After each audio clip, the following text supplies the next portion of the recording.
Hello students, अज असी शुरू करन लगे हाँ पंजाब दे इतिहासक सोमे लैसन नंबर 2 पार्ट 2। जी इस तो पहले एक वीडियो जी अपलोड हो चुकी है पंजाब के इतिहासक सोमे, जिस दे विच असी पढ़िया सीगा ਸਾਹਿਤਕ सोमे। ਸਾਹਿਤਕ सोमे ਦੇ ਵਿੱਚ सिखां दा ਸਾਹਿਤ, अर्ध इतिहासक ਸਾਹਿਤ, ਭੱਟ ਵਹੀਆਂ, फारसी के इतिहासक ग्रंथ जिस दे विच असी पढ़िया सी तुझके बाबरी, तुझके जहांगीरी यानी अकबरी जां जंगनामा, इबरतनामा आदि। तो अज असी उस तो अगे शुरू करन लगे हाँ, जिस दे विच असी पढ़ांगे अज यूरोपियन यात्रियों के अते अंग्रेजी इतिहासक ਸਾਹਿਤ। यूरोपियन यात्रियों के अते अंग्रेजी जिहड़ा इतिहासक ਸਾਹਿਤ है उसका वर्णन अज असी पढ़ना है। तो सब तो पहला असी गल करते हाँ बर्नज की बुखारा यात्रा। बर्नज कौन सी?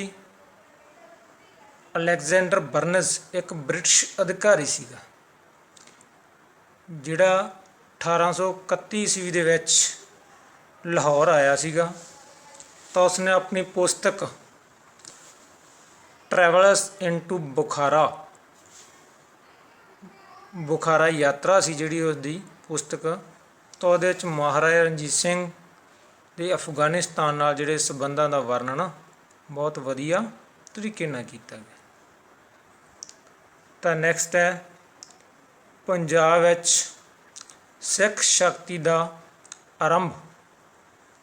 पंजाब विच सिख शक्ति का आरंभ जिहड़ी पुस्तक है उसकी रचना प्रिंसेप द्वारा 1834 ईस्वी दे विच जिहड़ी ओह कीती गई है, प्रकाशित हुई है पुस्तक की 1834 दे विच। तो इस दे विच 1742 ईस्वी तो लैके 1831 ईस्वी तक सिख शक्ति का जिहड़ा उत्थान है उसका महाराजा रणजीत सिंह के शासन काल का जिहड़ा वर्णन बहुत वधिया तरीके नाल जिहड़ा उह चों कीता गया। तो इहदे विच एक होर मैलकॉम का सिखा संबंधी वेरवा भी है, एक पुस्तक है जिहड़ा वो भी अधिकारी ब्रिटिश अधिकारी सीगे एक मैलकॉम। तो 1805 दे विच महाराजा रणजीत सिंह का पिछा करदा होया पंजाब च आया सीगा जरनल लेक दे नाल। तो उस समय इत्थों का माहौल देखा उसने। तो उसने एक ग्रंथ जिहड़ा 1812 दे विच लिखिया सीगा, प्रकाशित होया उहदा ग्रंथ। तो इहदे विच सिख दे इतिहास, सिखां दा जिहड़ा इतिहास सी, उन्हां दे धार्मिक ते सभ्याचार दीआं जिहड़ियां विशेषतावां दा वर्णन भी वधिया तरीके नाल कीता गया। इस तो अगे हिस्टरी ऑफ दी पंजाब।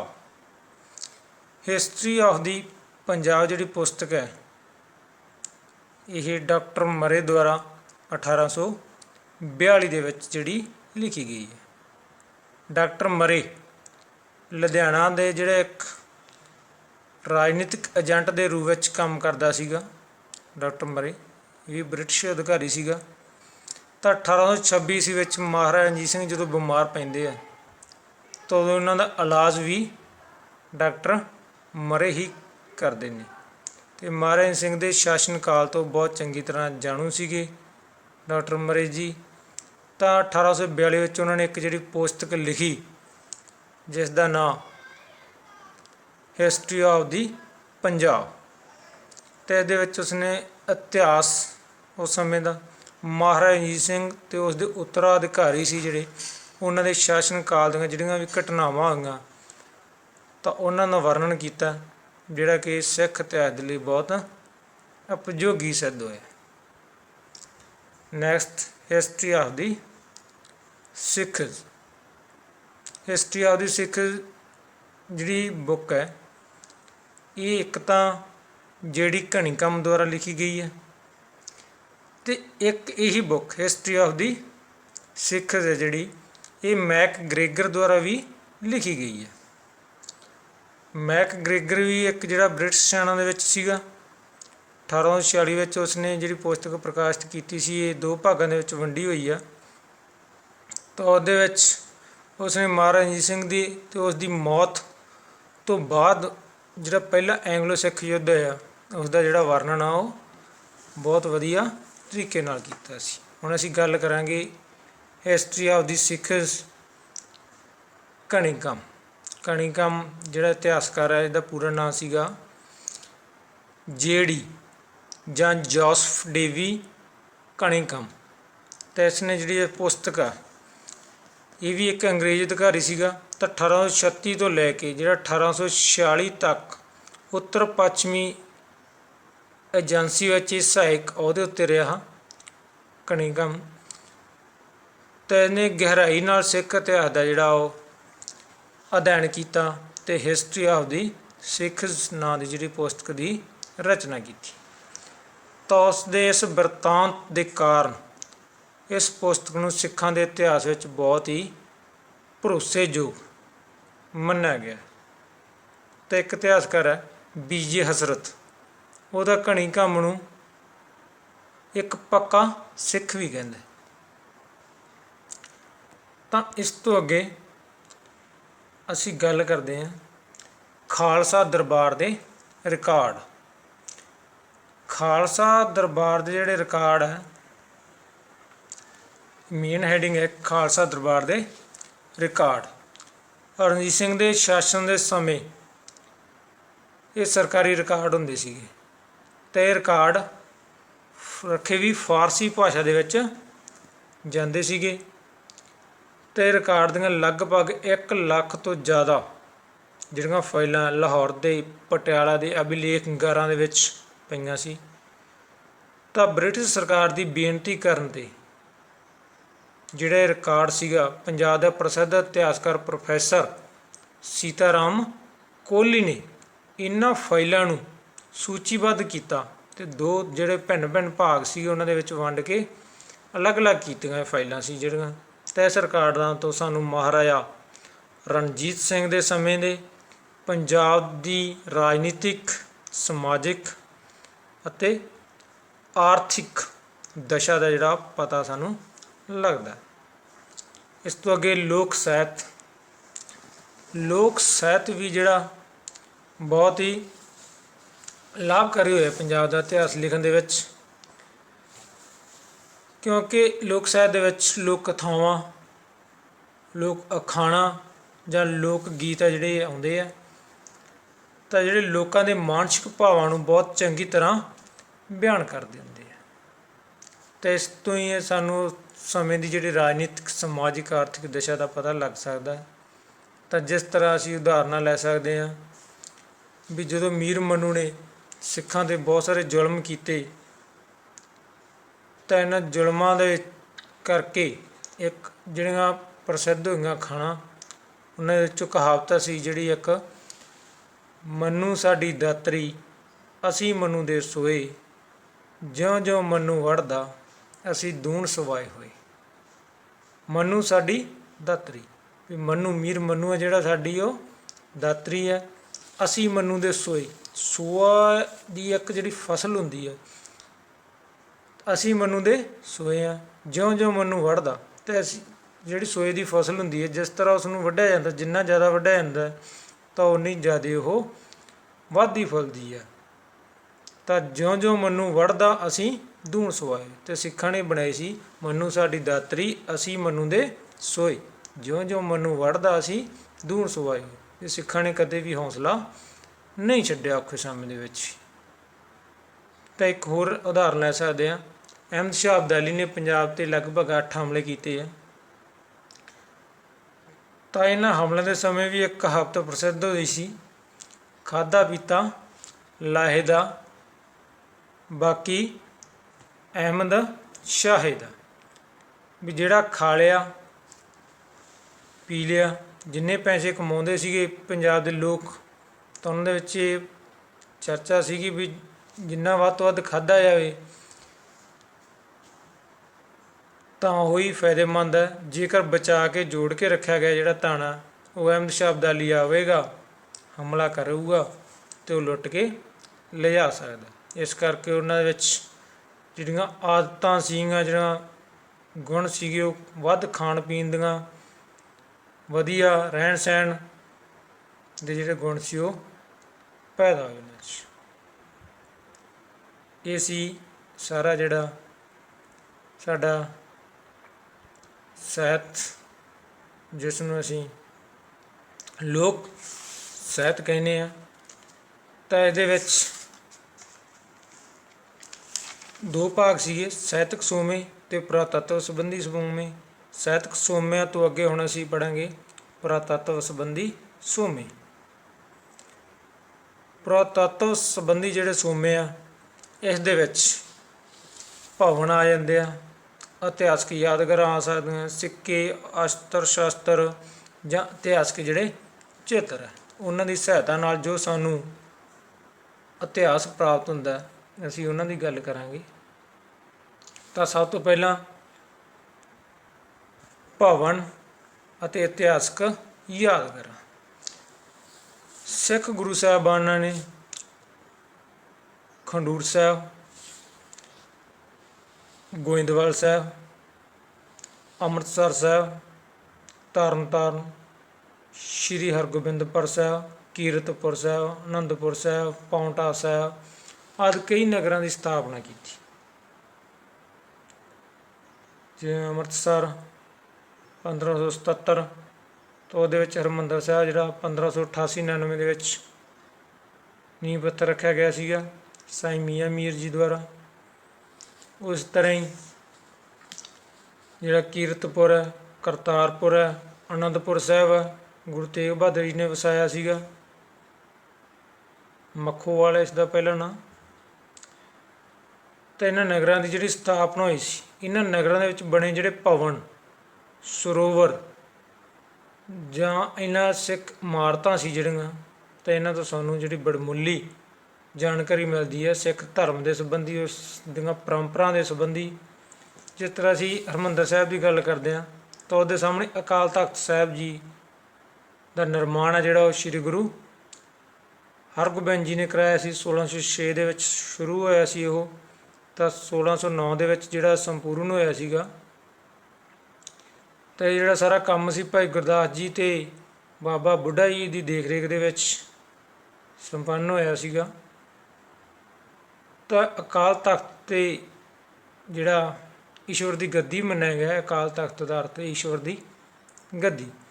ਤਾਂ ਇੱਥੇ ਬੈਠ ਕੇ ਗੁਰੂ ਹਰਗੋਬਿੰਦ ਜੀ ਜਿਹੜੇ ਇਤਿਹਾਸਕ ਫੈਸਲੇ ਕਰਿਆ ਕਰਦੇ ਸੀ, ਸਿੱਖਾਂ ਦੇ ਆਪਸ ਵਿੱਚ ਝਗੜੇ ਸੀ ਜਿਹੜੇ ਉਹ ਨਿਬੇੜਿਆ ਕਰਦੇ ਸੀ, ਜਾਂ ਇੱਥੇ ਬੈਠ ਕੇ ਜਿਹੜੀਆਂ ਵਾਰਾਂ ਸੀ ਉਹ ਸੁਣਿਆ ਕਰਦੇ ਸੀ, ਕੁਸ਼ਤੀਆਂ ਦੇਖਿਆ ਕਰਦੇ ਸੀ ਕਿ ਤਾਂ ਸੈਨਿਕ ਜਿਹੜੇ ਕਾਰਨਾਮੇ ਉਹ ਵੀ ਕਰਵਾਇਆ ਕਰਦੇ ਸੀ। ਇਸ ਤਰ੍ਹਾਂ ਜਿੱਥੇ ਜਿੱਥੇ ਸਿੱਖ ਗੁਰੂ ਸਾਹਿਬਾਨ ਅਤੇ ਉਹਨਾਂ ਦੇ ਪ੍ਰਮੁੱਖ ਜਿਹੜੇ ਚੇਲੇ ਸੀਗੇ ਉਹ ਗਏ, ਤਾਂ ਉਹਨਾਂ ਦੇ ਮੁਗਲਾਂ ਜਾਂ ਅਫਗਾਨਾਂ ਦੇ ਨਾਲ ਜਿਹੜੇ ਯੁੱਧ ਹੋਏ, ਉਹਨਾਂ ਦੇ ਵਿੱਚ ਸ਼ਹੀਦੀਆਂ ਪ੍ਰਾਪਤ ਕੀਤੀਆਂ। ਉੱਥੇ ਉਹਨਾਂ ਦੀਆਂ ਜਿਹੜੀਆਂ ਇਤਿਹਾਸਕ ਯਾਦਗਾਰਾਂ ਉਹ ਬਣਾਈਆਂ ਗਈਆਂ। ਤਾਂ ਲਾਹੌਰ ਦਾ ਜਿਹੜਾ ਸ਼ਹੀਦ ਗੰਜ ਹੈ, ਉਹ ਸਾਨੂੰ ਮੀਰ ਮਨੂੰ ਦੇ ਅਤਿਆਚਾਰਾਂ ਦੀ ਜਿਹੜੀ ਯਾਦ ਦਿਲਾਉਂਦਾ ਹੈ, ਕਿਉਂਕਿ ਮੀਰ ਮਨੂੰ ਨੇ ਸਿੱਖਾਂ ਦੇ ਸਿਰਾਂ ਦੇ ਜਿਹੜੇ ਮੁੱਲ ਸੀਗੇ ਉਹ ਨਿਯਤ ਕੀਤੇ ਸੀਗੇ ਵੀ ਜਿਹੜਾ ਸਿੱਖ ਦਾ ਸਿਰ ਇੱਕ ਵੱਢ ਕੇ ਲਿਆਊਗਾ, ਜਾਂ ਸਿੱਖਾਂ ਦੀ ਸੂਹ ਦੇਊਗਾ, ਜਾਂ ਸਿੱਖਾਂ ਨੂੰ ਜਿਹੜਾ ਨਾਲ ਜਾ ਕੇ ਗ੍ਰਿਫਤਾਰ ਕਰਵਾਊਗਾ, ਤਾਂ ਉਹਨਾਂ ਨੂੰ ਜਿਹੜੇ ਵੱਖ-ਵੱਖ ਇਨਾਮ ਆ ਉਹ ਦਿੱਤੇ ਜਾਣਗੇ।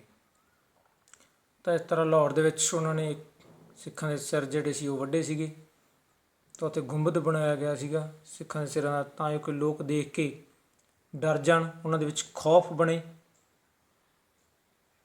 ਤਾਂ ਉਹ ਸਾਨੂੰ ਜਿਹੜਾ ਹੈਗਾ ਉਹ ਲਾਹੌਰ ਦੇ ਵਿੱਚ ਜਿਹੜਾ ਸ਼ਹੀਦ ਗੰਜ ਬਣਿਆ ਹੋਇਆ, ਤਾਂ ਸਾਨੂੰ ਯਾਦਗਾਰ ਦਿਵਾਉਂਦਾ ਇਤਿਹਾਸ ਦੀ।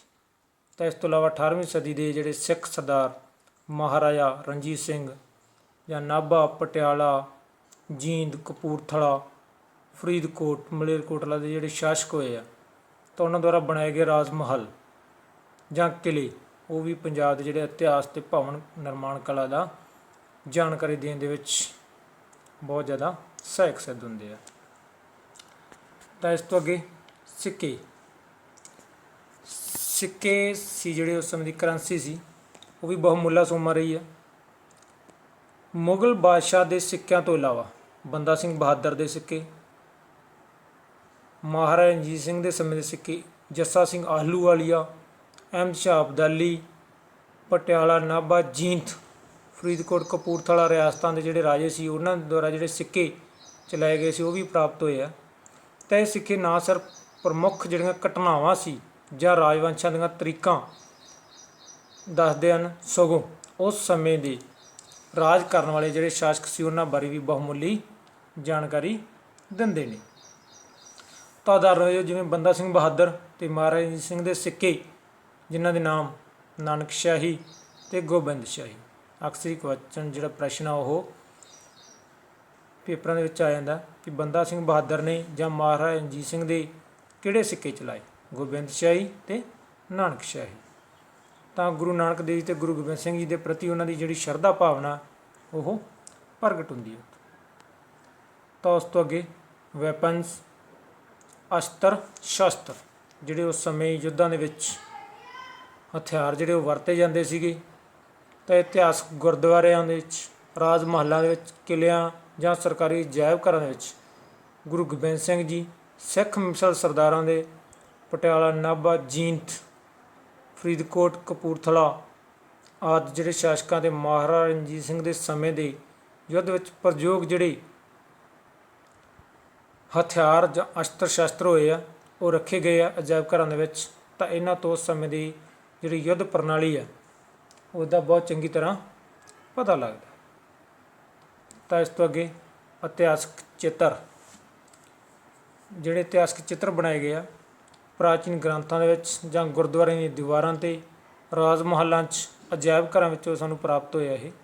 ਤਾਂ ਉਸ ਸਮੇਂ ਦੇ ਸਮਾਜਿਕ ਜਿਹੜੇ ਚਿੱਤਰ ਹੈ, ਇਹ ਚਿੱਤਰ ਕਲਾ ਉਸ ਸਮੇਂ ਦੀ ਵੇਸ਼ ਭੂਸ਼ਾ ਕੀ ਸੀ, ਸਿੱਖ ਗੁਰੂ ਸਾਹਿਬਾਨਾਂ ਅਤੇ ਸ਼ਾਸਕਾਂ ਦੀ ਸ਼ਖਸੀਅਤ, ਉਹਨਾਂ ਦੇ ਲੜਾਈਆਂ ਆਦਿ ਦੇ ਬਾਰੇ ਜਿਹੜੀ ਬਹੁਮੁੱਲੀ ਜਾਣਕਾਰੀ ਪ੍ਰਦਾਨ ਕਰਦੇ ਆ। ਉਦਾਹਰਨ ਵਜੋਂ ਜਿਵੇਂ ਸਾਨੂੰ ਗੋਇੰਦਵਾਲ ਸਾਹਿਬ ਵਿਖੇ ਗੁਰੂ ਅਮਰਦਾਸ ਜੀ ਅਤੇ ਉਹਨਾਂ ਦੇ ਬਾਈ ਜਿਹੜੇ ਵਿਅਕਤੀ ਮੰਜੀਦਾਰ ਸੀ, ਤਾਂ ਉਹਨਾਂ ਬਾਰੇ ਜਿਹੜੇ ਸਾਨੂੰ ਚਿੱਤਰ ਪ੍ਰਾਪਤ ਹੁੰਦੇ ਆ, ਤਾਂ ਉਹਨਾਂ ਤੋਂ ਜਿਹੜੀ ਉਸ ਸਮੇਂ ਦੀ ਜਾਣਕਾਰੀ ਉਹ ਪ੍ਰਾਪਤ ਹੁੰਦੀ ਹੈ। ਅਤੇ ਇਸ ਤੋਂ ਇਲਾਵਾ ਮਹਾਰਾਜਾ ਰਣਜੀਤ ਸਿੰਘ, ਮਹਾਰਾਜਾ ਖੜਕ ਸਿੰਘ, ਮਹਾਰਾਜਾ ਸ਼ੇਰ ਸਿੰਘ, ਮਹਾਰਾਜਾ ਦਲੀਪ ਸਿੰਘ, ਮਹਾਰਾਜਾ ਗੁਲਾਬ ਸਿੰਘ ਦੇ ਵੀ ਕਈ ਚਿੱਤਰ ਆ ਜਿਹੜੇ ਲਾਹੌਰ ਦਰਬਾਰ ਦੇ ਚਿੱਤਰ, ਜਾਂ ਅੰਗਰੇਜ਼ਾਂ ਅਤੇ ਸਿੱਖਾਂ ਵਿਚਾਲੇ ਲੜੇ ਗਏ ਮੁੱਦਕੀ, ਫਿਰੋਜ਼ ਸ਼ਾਹ, ਸਭਰਾਵਾਂ, ਅਲੀਵਾਲ, ਬੱਦੋਵਾਲ ਆਦਿ ਲੜਾਈਆਂ ਜਿਹੜੀਆਂ, ਇਹਨਾਂ ਦੇ ਚਿੱਤਰ ਜਿਹੜੇ ਲੰਡਨ ਅਤੇ ਪਟਿਆਲਾ ਵਿੱਚ ਰੱਖੇ ਗਏ ਨੇ। ਤਾਂ ਇਹ ਵੀ ਇਤਿਹਾਸਕ ਦ੍ਰਿਸ਼ਟੀ ਤੋਂ ਕਾਫੀ ਮਹੱਤਵਪੂਰਨ ਸਿੱਧ ਹੁੰਦੇ ਨੇ। ਤਾਂ ਇਸ ਤਰ੍ਹਾਂ ਅਸੀਂ ਦੇਖਿਆ ਸਾਹਿਤਕ ਸੋਮੇ ਅਤੇ ਪੁਰਾਤੱਤਵ ਸੰਬੰਧੀ ਜਿਹੜੇ ਸੋਮੇ ਸੀ, ਤਾਂ ਇਹਨਾਂ ਵਿੱਚ ਜ਼ਿਆਦਾਤਰ ਜਿਹੜੇ ਸੋਮੇ ਆ ਉਹ ਅਣਖੋਖੇ ਵੀ ਪਏ ਆ ਜੀ, ਕਦੇ ਕਈਆਂ ਨੂੰ ਪੜ੍ਹਿਆ ਨਹੀਂ ਜਾ ਸਕਿਆ, ਜਾਂ ਕਈਆਂ ਦੇ ਵਿੱਚ ਬਹੁਤ ਸਾਰਾ ਵਧਾ ਚੜ੍ਹਾ ਕੇ ਜਿਹੜੀਆਂ ਗੱਲਾਂ ਉਹ ਲਿਖੀਆਂ ਗਈਆਂ, ਤਾਂ ਜਿਹੜੀ ਸਹੀ ਜਾਣਕਾਰੀ ਆ ਉਹ ਨਹੀਂ ਪ੍ਰਾਪਤ ਹੋ ਸਕਣ। ਪਰ ਜੋ ਵੀ ਜਾਣਕਾਰੀ ਪ੍ਰਾਪਤ ਹੋਈ ਆ ਇਹਦੇ ਨਾਲ ਅਸੀਂ ਬਹੁਤ ਸਾਰਾ ਜਿਹੜਾ ਇਤਿਹਾਸ ਹੈ ਉਸ ਨੂੰ ਲਿਖਿਆ, ਤਾਂ ਜਿਸ ਦਾ ਸਾਨੂੰ ਜ਼ਿਆਦਾ ਉਪਯੋਗੀ ਇਤਿਹਾਸ ਹੈ ਜਿਹੜਾ ਉਹ ਪ੍ਰਾਪਤ ਹੋਇਆ। ਹੁਣ ਅਸੀਂ ਗੱਲ ਕਰਾਂਗੇ, ਇੱਕ ਵਚਨ ਆ ਜਾਂਦਾ ਪੰਜਾਬ ਦਾ ਇਤਿਹਾਸ ਦੀ ਰਚਨਾ ਵਿੱਚ ਆਉਣ ਵਾਲੀਆਂ ਰੁਕਾਵਟਾਂ, ਵੀ ਇਤਿਹਾਸ ਲਿਖਣ ਦੇ ਵਿੱਚ ਕਿਹੜੀਆਂ ਕਿਹੜੀਆਂ ਸਮੱਸਿਆਵਾਂ ਦਾ ਆਉਂਦੀਆਂ, ਜਾਂ ਇਤਿਹਾਸ ਦੇ ਵਿਦਿਆਰਥੀਆਂ ਨੂੰ ਇਤਿਹਾਸ ਲਿਖਣ ਲਈ ਕਿਹੜੀਆਂ ਕਿਹੜੀਆਂ ਸਮੱਸਿਆਵਾਂ ਦਾ ਸਾਹਮਣਾ ਕਰਨਾ ਪੈਂਦਾ।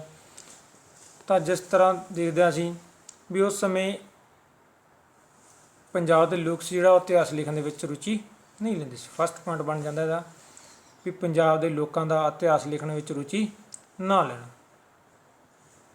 ਕਿਉਂਕਿ ਲੇਖਕ ਸੀ ਜਿਹੜੇ ਉਸ ਸਮੇਂ ਪੰਜਾਬ ਦੇ ਸੁਤੰਤਰਤਾ ਇਤਿਹਾਸ ਲਿਖਣ ਵਿੱਚ ਕੋਈ ਵਿਸ਼ੇਸ਼ ਰੁਚੀ ਨਹੀਂ ਵਿਖਾਉਂਦੇ ਸੀ। ਪੰਜਾਬ ਸੁਤੰਤਰ ਰਾਜ ਨਹੀਂ ਸੀਗਾ ਉਸ ਸਮੇਂ, ਇਸ ਕਰਕੇ ਜਿਹੜਾ ਇਤਿਹਾਸ ਉਹ ਨਹੀਂ ਲਿਖਿਆ ਜਾਂਦਾ ਰਿਹਾ।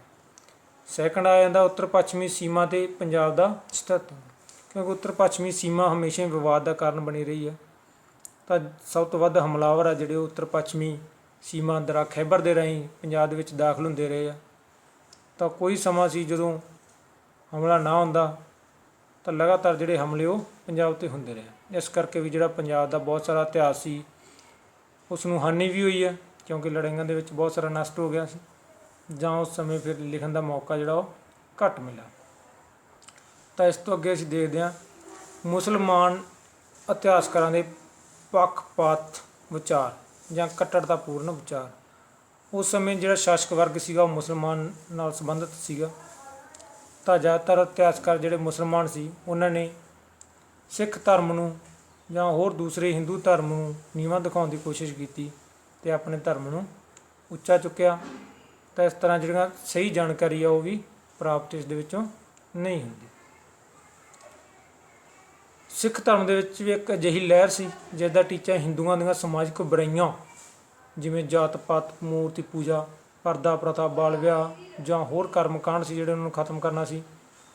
ਫਲਸਰੂਪ ਜਿਸ ਤਰ੍ਹਾਂ ਹਿੰਦੂ ਪੁਰੋਹਿਤ ਵਰਗ ਸਿੱਖ ਗੁਰੂਆਂ ਦੇ ਵਿਰੋਧੀ ਹੋ ਗਿਆ ਸੀ, ਕਿਉਂਕਿ ਪੁਰੋਹਿਤ ਦਾ ਜਿਹੜਾ ਕੰਮ ਸੀ ਉਹ ਰੁਕਣ ਲੱਗ ਗਿਆ ਸੀਗਾ। ਤਾਂ ਸਿੱਖਿਆ ਦਾ ਕੰਮ ਇਹਨਾਂ ਬ੍ਰਾਹਮਣਾਂ ਦੇ ਹੱਥ ਵਿੱਚ ਹੀ ਹੁੰਦਾ ਸੀ, ਇਸ ਲਈ ਉਹਨਾਂ ਨੇ ਗੁਰੂਆਂ ਦੇ ਇਤਿਹਾਸ ਬਾਰੇ ਤਾਂ ਬਹੁਤ ਘੱਟ ਲਿਖਿਆ, ਜਾਂ ਫਿਰ ਬਹੁਤ ਸਾਰਾ ਤੋੜ ਮਰੋੜ ਕੇ ਜਿਹੜੀਆਂ ਵਧਾ ਚੜ੍ਹਾ ਕੇ ਗੱਲਾਂ ਉਹ ਪੇਸ਼ ਕੀਤੀਆਂ ਗਈਆਂ ਸਿੱਖਾਂ ਦੇ ਵਿਰੋਧ ਦੇ ਵਿੱਚ। ਉਸ ਤੋਂ ਅੱਗੇ ਅਸੀਂ ਗੱਲ ਕਰਾਂਗੇ ਔਰੰਗਜ਼ੇਬ ਨੇ 1669 ਦੇ ਵਿੱਚ ਸਰਕਾਰੀ ਤੌਰ 'ਤੇ ਰਾਜਨੀਤਿਕ ਘਟਨਾਵਾਂ ਨੂੰ ਲਿਖਣ ਤੋਂ, ਰਿਕਾਰਡ ਰੱਖਣ ਤੋਂ ਜਿਹੜਾ ਬੈਨ ਕਰਤਾ ਸੀਗਾ, ਵੀ ਕੋਈ ਵੀ ਜਿਹੜਾ ਰਾਜਨੀਤਿਕ ਘਟਨਾ ਨੂੰ ਆਪਣੇ ਇਤਿਹਾਸ ਦੇ ਵਿੱਚ ਨਹੀਂ ਲਿਖਿਆ ਜਾਊਗਾ ਸਰਕਾਰੀ ਤੌਰ 'ਤੇ। ਤਾਂ ਇਸ ਤਰ੍ਹਾਂ ਕੁਝ ਕੁ ਇਤਿਹਾਸਕਾਰਾਂ ਨੇ ਚੋਰੀ ਛੁਪੇ ਜਿਹੜੀਆਂ ਪੁਸਤਕਾਂ ਲਿਖੀਆਂ ਉਹ ਸਮੱਗਰੀ ਪ੍ਰਾਪਤ ਹੁੰਦੀ ਆ, ਪਰ ਜਿਹੜਾ ਸਹੀ ਇਤਿਹਾਸ ਉਹ ਨਹੀਂ ਮਿਲ ਸਕਦਾ। ਉਸ ਤੋਂ ਬਾਅਦ ਔਰੰਗਜ਼ੇਬ ਦੀ ਮੌਤ ਹੋ ਜਾਂਦੀ ਆ 1707 ਦੇ ਵਿੱਚ। ਤਾਂ ਉਸ ਤੋਂ ਬਾਅਦ ਪੰਜਾਬ ਦੇ ਵਿੱਚ ਜਿਹੜੀ ਅਰਾਜਕਤਾ ਉਹ ਫੈਲ ਜਾਂਦੀ ਹੈ। ਤਾਂ ਸਿੱਖ ਅਤੇ ਪੰਜਾਬ ਦੇ ਮੁਗਲ ਗਵਰਨਰਾਂ ਵਿਚਾਲੇ ਜਿਹੜੇ ਸੰਘਰਸ਼ ਉਹ ਸ਼ੁਰੂ ਹੋ ਜਾਂਦੇ ਆ। ਤਾਂ ਇਸ ਸਮੇਂ ਅਜਿਹੇ ਵਾਤਾਵਰਨ ਦੇ ਵਿੱਚ ਜਿਹੜਾ ਸੀ ਪੰਜਾਬ ਦਾ ਵਾਤਾਵਰਨ ਸੀਗਾ ਉਹ ਇਤਿਹਾਸ ਲਿਖਣ ਵਿੱਚ ਯੋਗ ਨਹੀਂ ਸੀਗਾ। ਸਿੱਖ ਆਪਣਾ ਇਤਿਹਾਸ ਲਿਖਣ ਦੇ ਲਈ ਸਮਾਂ ਨਹੀਂ ਕੱਢ ਸਕੇ। ਉਸ ਤੋਂ ਇਲਾਵਾ 1920 ਦੇ ਵਿੱਚ ਇੱਕ ਲਹਿਰ ਚੱਲਦੀ ਆ, ਜਿਹੜਾ ਗੁਰਦੁਆਰਿਆਂ ਦੇ ਵਿੱਚੋਂ ਮਹੰਤਾਂ ਨੂੰ ਬਾਹਰ ਕੱਢਿਆ ਜਾਂਦਾ। ਤਾਂ ਬਹੁਤ ਸਾਰਾ ਇਤਿਹਾਸ ਸੀ ਜਿਹੜਾ ਗੁਰਦੁਆਰਿਆਂ ਦੇ ਵਿੱਚ ਪਿਆ ਹੋਇਆ ਸੀਗਾ। ਤਾਂ ਮਹੰਤ ਨੂੰ ਜਦੋਂ ਬਾਹਰ ਕੱਢਿਆ ਜਾਂਦਾ ਤਾਂ ਬਹੁਤ ਸਾਰਾ ਇਤਿਹਾਸ ਆ ਜਿਹੜਾ ਉਹ ਆਪਣੇ ਨਾਲ ਲੈ ਜਾਂਦੇ ਆ। ਇਸ ਕਰਕੇ ਉਹ ਵੀ ਜਿਹੜਾ ਲਾਸ ਹੁੰਦਾ ਸਿੱਖ ਇਤਿਹਾਸ ਲਿਖਣ ਦੇ ਲਈ। ਤਾਂ ਲਾਸਟ 'ਤੇ ਜਿਹੜਾ 1947 ਦੇ ਵਿੱਚ ਜਿਹੜੀ ਦੇਸ਼ ਦੀ ਵੰਡ ਹੋਈ ਹੈ, ਪਾਕਿਸਤਾਨ ਅਲੱਗ ਦੇਸ਼ ਬਣਿਆ, ਤਾਂ ਉਸ ਸਮੇਂ ਬਹੁਤ ਸਾਰੇ ਜਿਹੜੇ ਦੰਗੇ ਫਸਾਦ ਹੋਏ ਆ। ਤਾਂ ਉਸ ਸਮੇਂ ਦੀਆਂ ਜਿਹੜੀਆਂ ਗਤੀਵਿਧੀਆਂ ਦਾ ਕੇਂਦਰ ਲਾਹੌਰ ਰਿਹਾ। ਤਾਂ ਜ਼ਿਆਦਾਤਰ ਇਤਿਹਾਸ ਸੀ ਜਿਹੜਾ ਉਹ ਲਾਹੌਰ ਦੇ ਵਿੱਚ ਹੀ ਪਿਆ ਸੀ। ਅਤੇ ਜਿਹੜੀ ਸਮੱਗਰੀ ਸੀ ਸਾਰੀ ਇਤਿਹਾਸਕ ਸਮੱਗਰੀ ਸੀ ਉਹ ਨਸ਼ਟ ਹੋ ਗਈ ਹੈ ਜਾਂ ਉਹ ਸਾੜ ਦਿੱਤੀ ਗਈ ਹੈ। ਇਸ ਕਰਕੇ ਜਿਹੜੀ ਮੰਦਭਾਗਾ ਸਾਡੇ ਵਾਸਤੇ ਰਹੀ ਹੈ ਵੀ ਬਹੁਤ ਸਾਰਾ ਜਿਹੜਾ ਸਾਡਾ ਇਤਿਹਾਸ ਸੀ ਉਹ ਨਸ਼ਟ ਹੋ ਚੁੱਕਾ, ਜਿਸ ਤੋਂ ਸਾਨੂੰ ਸਹੀ ਜਾਣਕਾਰੀ ਉਹ ਪ੍ਰਾਪਤ ਹੋ ਸਕਦੀ ਸੀ। ਤਾਂ ਇਸ ਤਰ੍ਹਾਂ ਜਿਹੜਾ ਸੈਕੰਡ ਲੈਸਨ ਸੀਗਾ ਪੰਜਾਬ ਦੇ ਇਤਿਹਾਸਕ ਸੋਮੇ ਉਹ ਕੰਪਲੀਟ ਹੋ ਗਿਆ। ਤਾਂ ਹੁਣ ਇਸ ਤੋਂ ਬਾਅਦ ਅਗਲੀ ਵੀਡੀਓ ਜਿਹੜੀ ਉਹ ਇਸੇ ਇਤਿਹਾਸਕ ਸੋਮਿਆਂ ਦਾ ਜਿਹੜਾ MCQ ਨਾਲ ਸੰਬੰਧਿਤ ਹੋਵੇਗੀ ਜਾਂ ਪ੍ਰਸ਼ਨ ਉੱਤਰ ਹੋਣਗੇ ਸ਼ਾਰਟ ਦੇ ਵਿੱਚ। ਤਾਂ ਉਸ 'ਤੇ ਅਗਲੀ ਵੀਡੀਓ ਹੋਵੇਗੀ। Thanks, have A nice day.